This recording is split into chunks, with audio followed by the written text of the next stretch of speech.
स्वागत है हमारे SM न्यूज़ 24 चैनल में। दर्शकों, मैं SM न्यूज़ 24 चैनल के माध्यम से एक बात कहना चाह रहा हूं कि जो अफवाह फैली हुई है आप लोग सभी जानते होंगे, और ये जो अफवाह फैली है ये हाथरस के जो हादसा हुआ उसके चलते संत रामपाल जी महाराज का मैसेज रविकरण दास चित्रकूट का रहने वाला हूँ।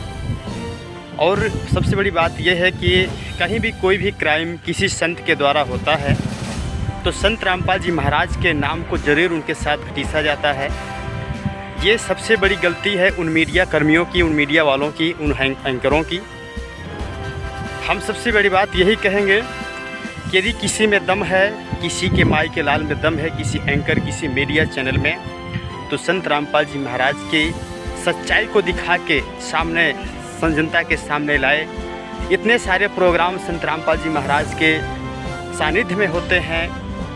दहेज मुक्त विवाह, नशा मुक्त और जो ब्लड डोनेशन किए जाते हैं, ये सारी चीज़ें मीडिया वाले नहीं दिखाते, जो आज संत रामपाल जी महाराज के लिए एक कलंक रूपी एक धब्बा लगाने की कोशिश कर रहे हैं। संत रामपाल जी महाराज के ऊपर झूठे आरोपों का एक सिलसिला जारी कर रहे हैं।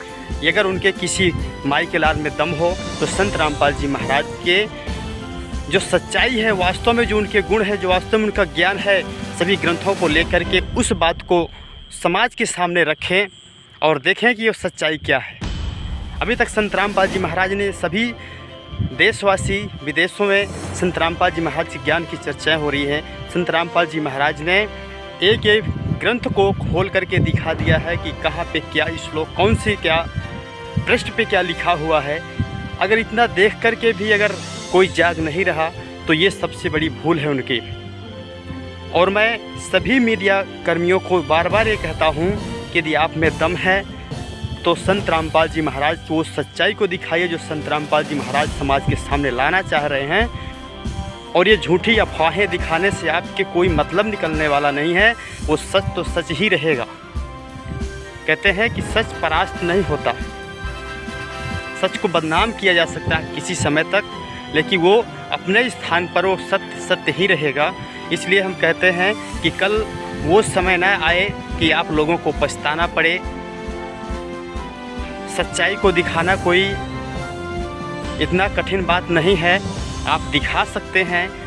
सत्संग चलते हैं, प्रोग्राम सालों में एक 3-3 दिन के प्रोग्राम संत रामपाल जी महाराज के चलते, वहाँ चल के दिखाइए कि क्या क्या प्रोग्राम होते हैं, कैसे क्या वहाँ शादियाँ होती हैं, कैसे खाने पीने की व्यवस्थाएं होती हैं, कैसे कैसे उनके शिष्यों की गुण हैं, क्या क्या बुराइयाँ छोड़ते हैं उनके शिष्य। ये क्या दिखाने में उन मीडिया कर्मियों को शर्म आती है। अरे कहते हैं कि मीडिया को एक 5वां स्तंभ माना जाता है, तो कहते हैं कि अब ऐसी स्थिति में सच्चाई दिखाएं। बिकाऊ मीडिया के चलते ये उस जो मीडिया होती है उनको भी अब सोशल मीडिया ही एक नाम मात्र रह गई है, जो कि ये सच दिखाने के लिए वो आगे आती है। सोशल मीडिया के ज़रिए वो सच्चाई जनता के सामने पहुंच पाती है।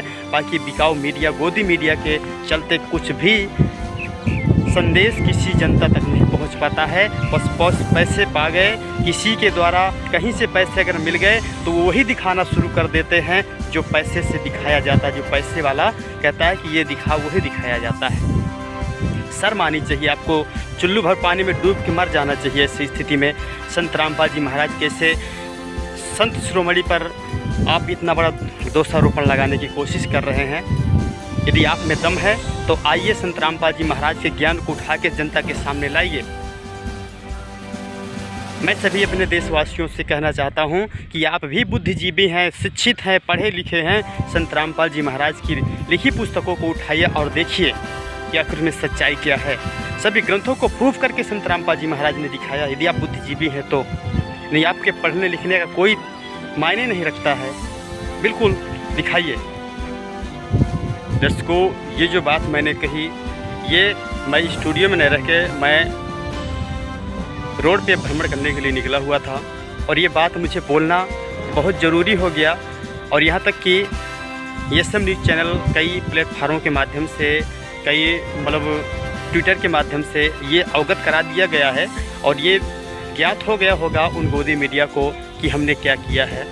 संत रामपाल जी महाराज को बेवजह बेबुनियाद बदनाम करने की साजिशें ना फैलाएं, क्योंकि संत रामपाल जी महाराज विश्व गुरु हैं, विश्व गुरु रहेंगे। जो बिकाऊ टट्टू हैं, बात कहना चाहूँगा कि जो मीडिया एंकर हैं ये अनावश्यक पैसे के दम पर बोलना शुरू कर देते हैं। ऐसा ना करें, परमात्मा से एक डर रखें, क्योंकि ऐसा कोई समय न आए कि परमात्मा कोई ऐसा दंड दे या अपने किए हुए कर्म का भुगतान भोगना पड़े, क्योंकि परमात्मा दयालु किसी को दंड तो नहीं देता, लेकिन मनुष्य अपना किया हुआ कर्म का प्रतिफल भोगता जरूर है। तो ऐसे संत शिरोमणि संत रामपाल जी महाराज पर दोषारोपण न लगाएं, और जो भी आपने अफवाह फैलाई है उसके लिए माफ़ीनामा ज़रूर मांगें, और ये जनता के सामने रखें कि हमने धोखे से या कैसे करके हमने इस अफवाह को हमने फैला दिया था, ये गलत है। नहीं तो ऐसे अफवाह फैलाने पर आपको चुल्लू भर पानी में डूब कर मर जाना चाहिए, शर्म आनी चाहिए आपके। ऐसे